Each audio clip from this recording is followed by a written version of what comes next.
सूचना केवल हमारे विचार हैं, वित्तीय सलाह नहीं। निर्णय लेने से पहले खुद शोध करें। किसी भी लाभ या हानि के लिए हम उत्तरदायी नहीं हैं।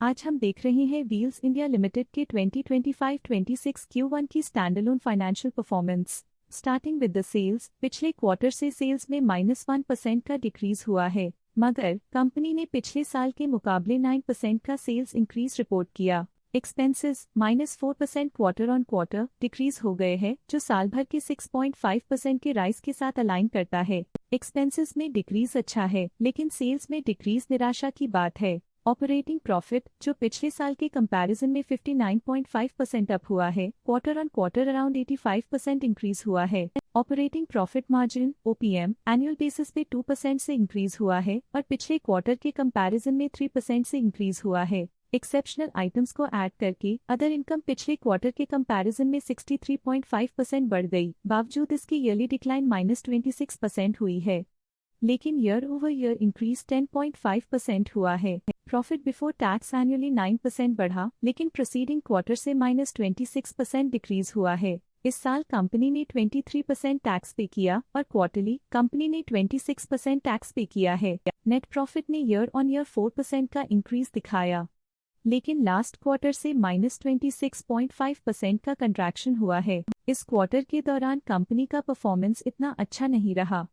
नेगेटिव नेट प्रॉफिट लॉसेस को इंडिकेट करता है। वहीं अगर एनुअल एनालिसिस की बात करें तो इस साल कंपनी का परफॉर्मेंस ठीक रहा। अर्निंग्स पर शेयर (EPS) में साल भर में 0.5% का इंक्रीज देखा गया। व्हील्स इंडिया लिमिटेड के फाइनेंशियल स्नैपशॉट को रिव्यू करते हुए कुछ मुख्य ट्रेंड्स सामने आए हैं, जो कंपनी की परफॉर्मेंस पर रोशनी डालते हैं। जून 2022 से जून 2025 तक व्हील्स इंडिया लिमिटेड की फाइनेंशियल जर्नी में सबसे पहले बात करते हैं सेल्स की। इस साल -1% की कमी के बावजूद पिछले 4 सालों में सेल्स में 11% की वृद्धि हुई है। इस साल सेल्स में गिरावट आई है, लेकिन पिछले 2 साल में अच्छी ग्रोथ हुई थी, जो एक अस्थायी रुकावट को दर्शाता है। अब बात करते हैं एक्सपेंसेस की। इस साल एक्सपेंसेस -1% घट गए हैं, लेकिन 4 सालों में 11% का इजाफा हुआ है। इस साल हालांकि एक्सपेंसेस सेल्स से थोड़ा ज्यादा बढ़े हैं, मगर ग्रोथ रेट्स का करीब होना स्टेडी ऑपरेशनल कॉस्ट को दर्शाता है। इस साल ऑपरेटिंग प्रॉफिट -5.5% कम हुआ, लेकिन पिछले 4 सालों में 15% का इजाफा हुआ है।